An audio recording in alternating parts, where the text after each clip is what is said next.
प्रणाम मित्रों। गुरु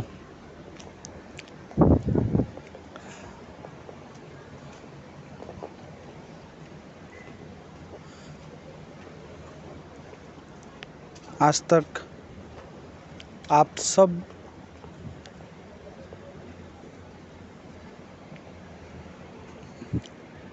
बुद्धिजीवी लोगों ने अक्सर अपने आस पड़ोस, परिवार, साथ संग में ये कहते सुना होगा कि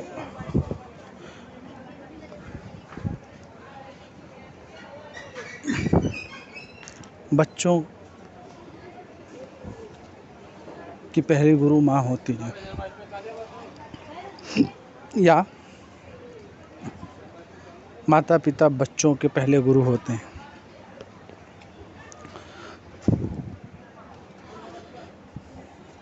और भी कई तरह के गुरुओं की लंबी श्रेणी है।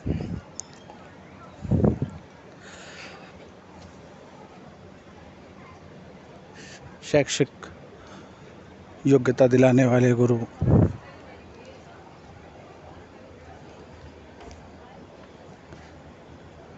शास्त्र की विद्या देने वाले गुरु इत्यादि, आध्यात्मिक गुरु। लेकिन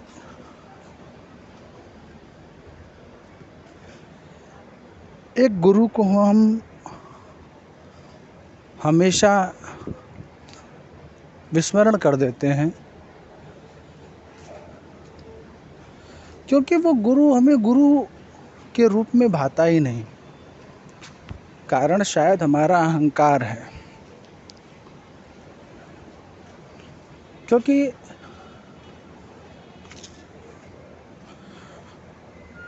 गुरु होने के लिए एक जो परम योग्यता चाहिए, वो सबसे पहले तो ये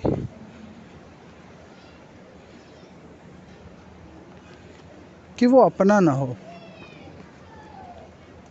अपना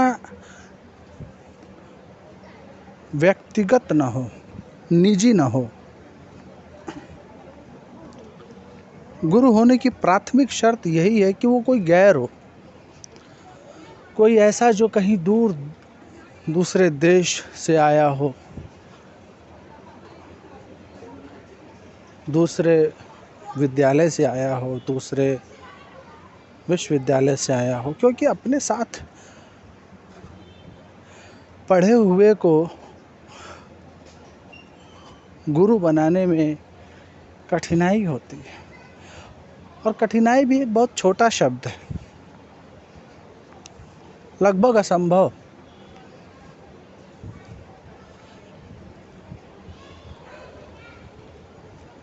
लेकिन फिर भी अपने सारे अनुभवों से मैं इस निष्कर्ष पे पहुंचा हूं कि उस गुरु को गुरुओं की श्रेणी में रखने का वक्त आ गया है। और यकीनन जब मैं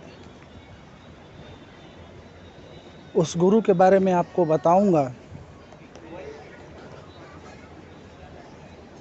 आपको हैरानी तो ज़रूर होगी, लेकिन मुझे पूरा भरोसा है, पूरा विश्वास है कि साथ ही साथ आपको अपने जीवन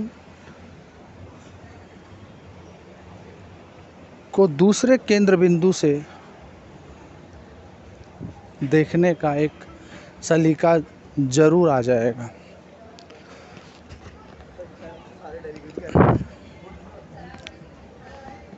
तो मैं आपको बताना चाहूँगा उस दूसरे गुरु के बारे में, और वो दूसरा गुरु और कोई नहीं बल्कि आपका भविष्य है।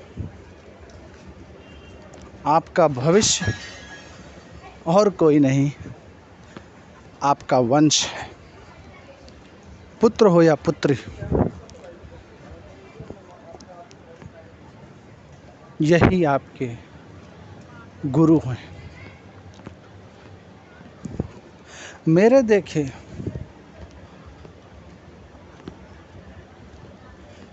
अपने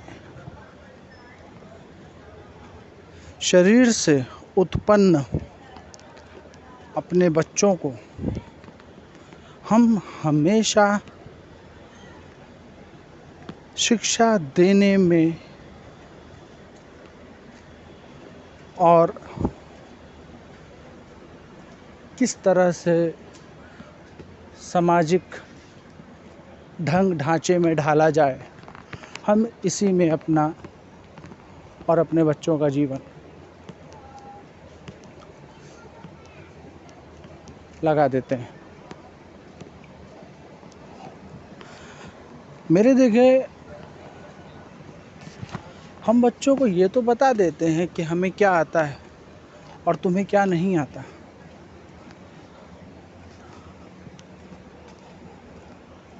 लेकिन हम बच्चों से वो नहीं सीख पाते जो बच्चों को आता है।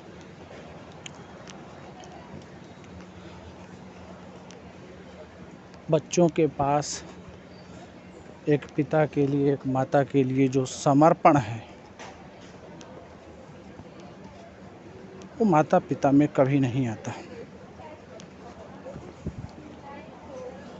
कभी नहीं आता।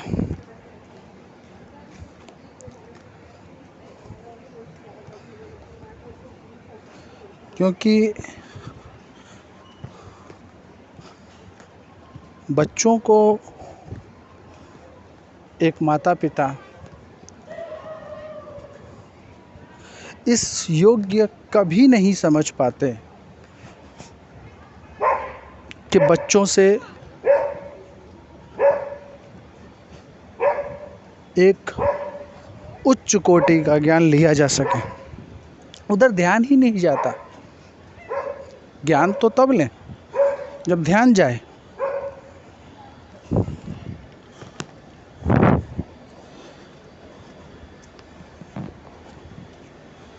बच्चों में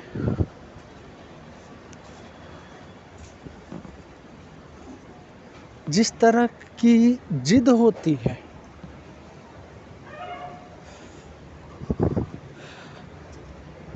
तीव्र जिद,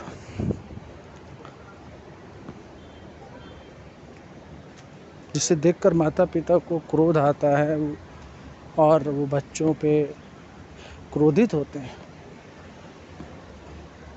लेकिन फिर उसी अनुपात में बच्चों के अंदर सौम्यता भी है, अपनी जिद को छोड़ने की ताकत भी रखते हैं वो।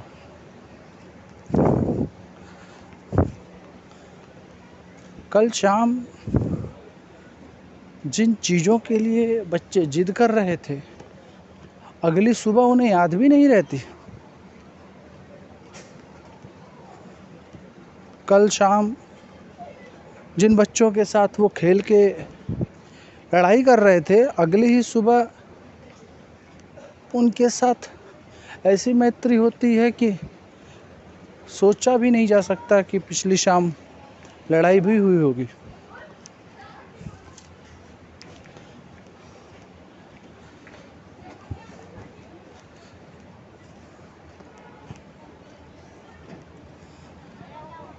मैंने अपने अनुभव में ये देखा है,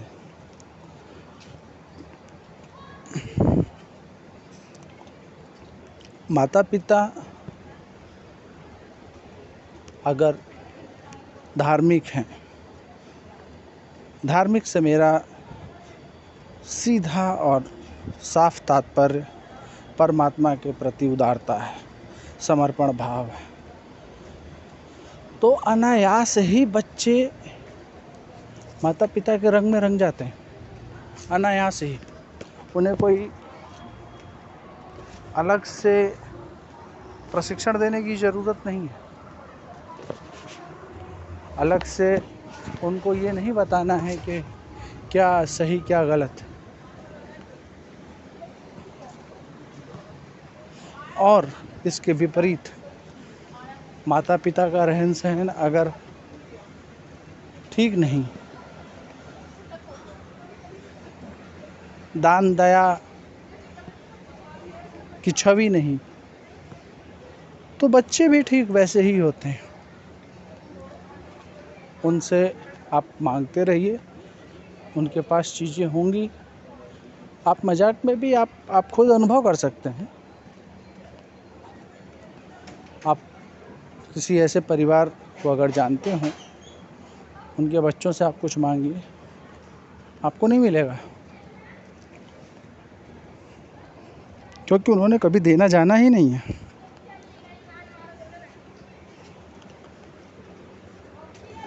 लेकिन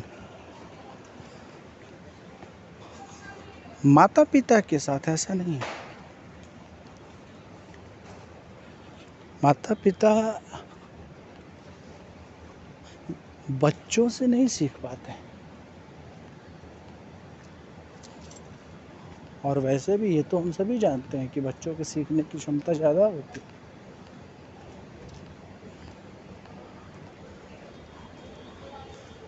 और माता पिता की सिखाने की क्षमता ज़्यादा होती है।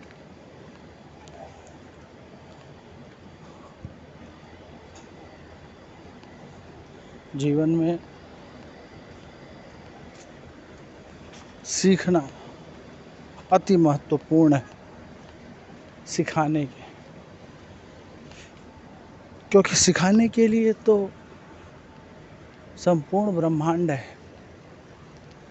कोई ना कोई कुछ ना कुछ सिखाता ही रहेगा जीवन पर्यंत। लेकिन सीखना हमें स्वयं है। तो जैसा कि मैंने अपनी बात के आरंभ में कहा,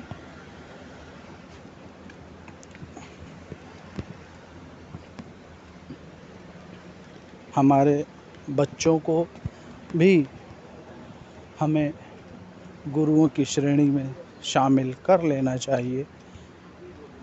यकीनन ये हमारे जीवन के उत्थान के लिए अति आवश्यक है। और कहीं ना कहीं इस माध्यम से हम अपने बच्चों को एक उत्कृष्ट सम्मान भी प्रदान करेंगे। आज के लिए इतना ही। धन्यवाद।